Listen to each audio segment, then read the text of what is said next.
on sait très bien où on retourne, Motsé Shabbat. Donc il n'y a aucune joie, il y a aucun moment de joie.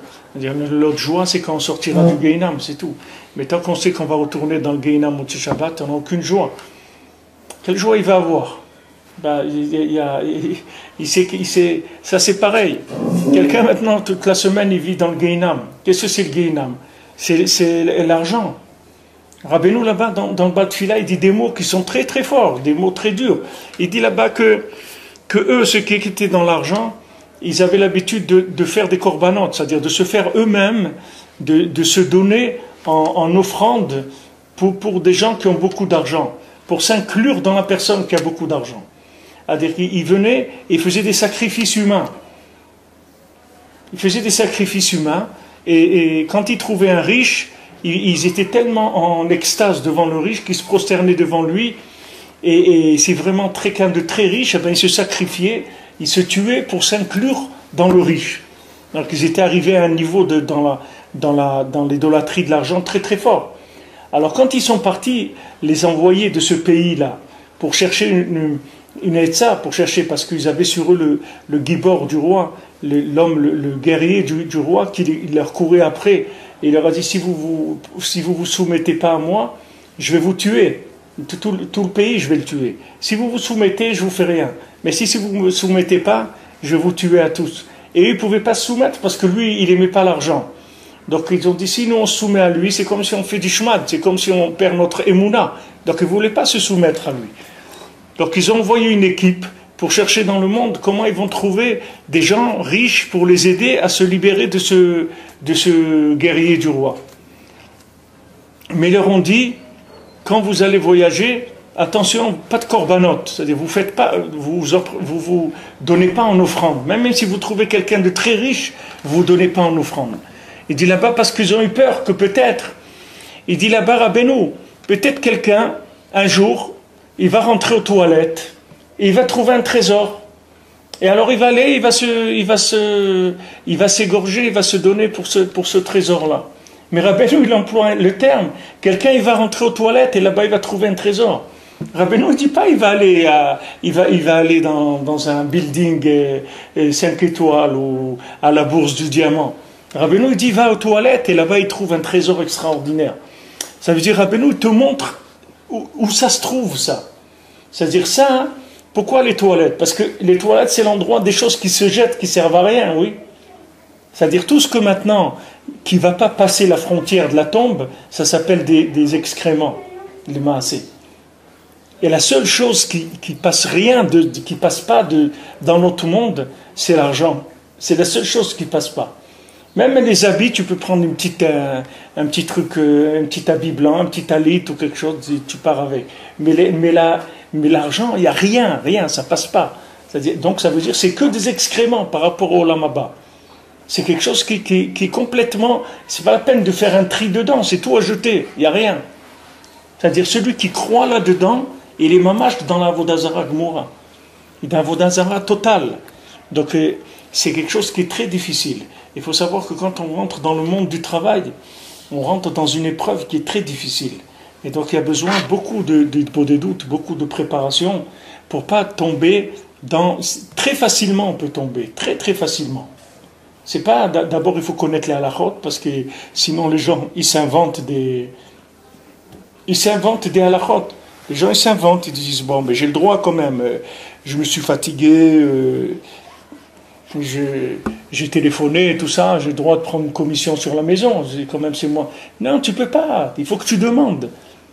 Tu es un agent immobilier, tu as un truc, pourquoi tu prends une commission sur la maison?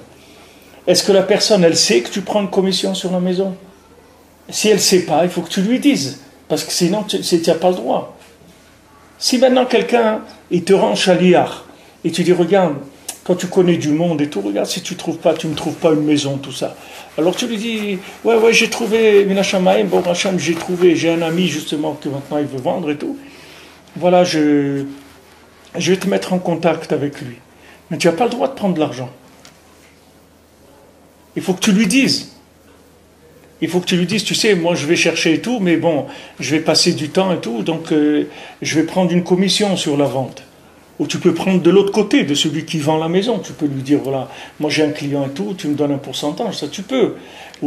Mais tu ne peux pas prendre de l'argent de quelqu'un qui croit que tu es un chaliach à lui. Je te donne un exemple, une halakha que je parlais avec un dayan il y a quelques semaines. Si la personne qui t'envoie, elle n'est pas consciente que tu prends de l'argent, tu n'as pas le droit de prendre de l'argent. Il faut que tu lui dises avant. Tu dis, mais tu sais que je vais prendre une commission et tout, il te dit oui ou non, c'est tout. S'il te dit oui, il n'y a pas de problème. Mais tu ne peux pas faire sans qu'il le sache. Parce que lui, s'il te considère comme un chaliach, c'est-à-dire c'est comme si c'est lui-même. C'est comme si lui-même il était là-bas. Et tu es un ami à lui et tout, tu dis, bon, essaye de m'arranger, etc. Mais tu ne peux pas prendre. Je te donne un exemple. Mais dans le travail, tu vas avoir des épreuves sans arrêt comme ça. Sans arrêt. Parce que tout le Inyan, pourquoi tu vas travailler, c'est pour ça. Pour prouver à quel camp tu appartiens. Comme il a dit, Mil Hashem Elai. Celui qui est, mon cher Rabbeinu l'a dit, celui qui est pour Hashem, qui vienne vers moi. C'est tout.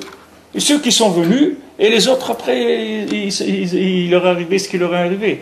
Mais celui qui rentre dans le monde du travail, ça veut dire que maintenant, il rentre pour réparer la faute d'Adam Arishon.